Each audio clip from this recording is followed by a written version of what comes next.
வணக்கம். வாய்வு கோளாறு, அதாவது வயிற்று சம்பந்தப்பட்டு வரக்கூடிய வாய்வு கோளாறு. இந்த வாய்வு கோளாறில் கைக்கு வரும், காலுக்கு வரும், நம்ம உடலில் பல இடத்துல இந்த வாய்வு பிடிச்சிடும்.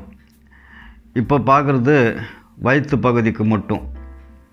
இந்த வயிற்று பகுதியில் ஒருத்தருக்கு வாய்வு கவ்வி பிடிச்சா இதுக்கு பிடிக்கிறதுக்கு ஒன்று வேணும் இல்லையா? பிடிப்பு, உஷ்ணம். இந்த உஷ்ணமும் வாய்வும் சேர்ந்தால் வயிறு உப்பசம் கண்டிப்பாக வந்துடும். எதை சாப்பிட்டாலும் நம்மளுக்கு செரிமானம் கண்டிப்பாக இருக்காது.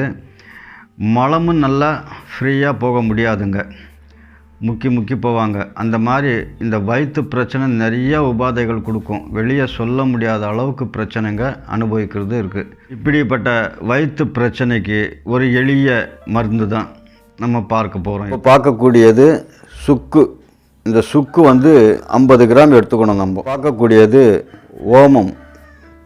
இந்த ஓமம் 50 கிராம் எடுத்துக்கணும். இதெல்லாம் உங்களுக்கு நாட்டு மருந்து கடையில் மட்டும்தான் கிடைக்கும். இப்போ பார்க்குற மூலிகை பவுடர் என்ன அப்படின்னு பார்த்தீங்கன்னா நிலாவரை. இந்த நிலாவரை பவுடரு சித்த நாட்டு மருந்து கடையில் தான் கிடைக்கும். இந்த சுக்கு, ஓமம் எல்லாமே உங்களுக்கு சித்த நாட்டு மருந்து கடையில் கண்டிப்பாக கிடைக்குது. இதுதான் மருந்து செய்ய போகிறோம். ஓமம் 50 கிராம் எடுத்துக்கணுங்க.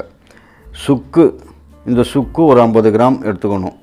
அதே மாதிரி நிலாவரை பவுடர் இந்த மாதிரி நைஸாக இருக்கணும். நைஸ் பண்ணி இதையெல்லாம் ஜலிச்சு எடுத்துக்கணும். இது இந்த ரெண்டுத்தையும் போட்டு நல்லா இடிச்சிக்குங்க. இடித்து நைஸாக இந்த மாதிரி நிலாவரை பவுடர் மாதிரி ஆகணும். நைஸ் பண்ணிவிட்டு மொத்தம் ஒன்றா சேர்த்து கலந்து ஜலிச்சு எடுத்துக்கணும். இந்த நிலாவரை பவுடர் 25 கிராம் சேர்க்கணும் கண்டிப்பாக. இந்த 25 கிராம் இது கூட சேர்த்து எல்லாத்தையும் ஆட் பண்ணி நல்லா பவுடர் பண்ணிவிட்டு, இதில் அளவுங்க ரொம்ப முக்கியம். அதனால் இந்த நிலாவரை 25 கிராம் எடுத்துக்கணும். இது மொத்தம் கலக்கி நைஸாக மாவு பண்ணி ஜல்லலில் ஜலிச்சு நைஸாக வச்சுக்கிட்டு இந்த அளவு முறையெல்லாம் எப்படி பண்ணுறதுன்னு சொல்கிறேன். இப்போ பார்த்த மூலிகைங்கள்லாம் பவுட்ரு பண்ணி இந்த அளவு எப்படி சாப்பிட்றது அப்படின்றது சொல்கிறேன்.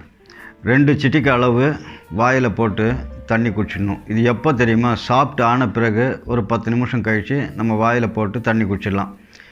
இதே மாதிரி இரவிலையும் ஒரு முறை சாப்பிட்டுட்டு 2 சிட்டிக்கை சாப்பிட்டுட்டு தண்ணி குடிச்சிடுங்க. இந்த மருந்துங்க சாப்பிடும்போது 2 வேளை, அதாவது காலை மாலை அப்படின்னு தான் எல்லோரும் சொல்லுவாங்க. அதே மாதிரி தான் சொல்லியிருக்கேன். இது போக இது சாப்பிட என்ன ஆகும்னா ஒரு 7 நாளோ 10 நாளோ அவங்கவுங்க வயிற்று சின்ன ஆரம்பத்தில் நிலையில் இருக்கிறவங்களுக்கெல்லாம் மிக எளிதில் ஒரு 3 நாளில் 5 நாள் 7 நாள் 10 நாள் எல்லாம் இதெல்லாம் சரியாக போயிடும். அஃபானா காற்று நிறைய வெளியே ஏற ஆரம்பமாகும். இந்த காற்று போக போக உடல் அவ்வளோ சௌரியமாக இருக்கும். ஃப்ரீயாக மோஷனும் நல்லா வெளியே போக ஆரம்பிச்சிடும். இந்த உபாதைகளெல்லாம் நீங்கிட்டு நம்ம எது சாப்பிட்டாலும் செரிமானம் சரியான கட்டுக்குள்ளே வந்துடும். இது மிக ஒரு எளிய மருத்துவ முறை.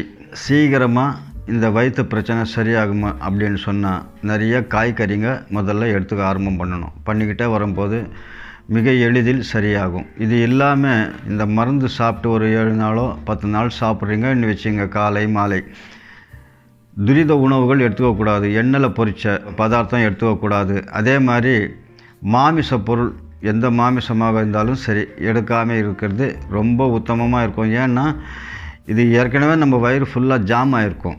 அப்படி இருக்கும்போது எண்ணெய் வஸ்துக்கள் நிறைய சேர்த்திங்கன்னா இன்னும் செரிமானம் செரிக்காது, அப்படியே மந்த நிலை அடையும்.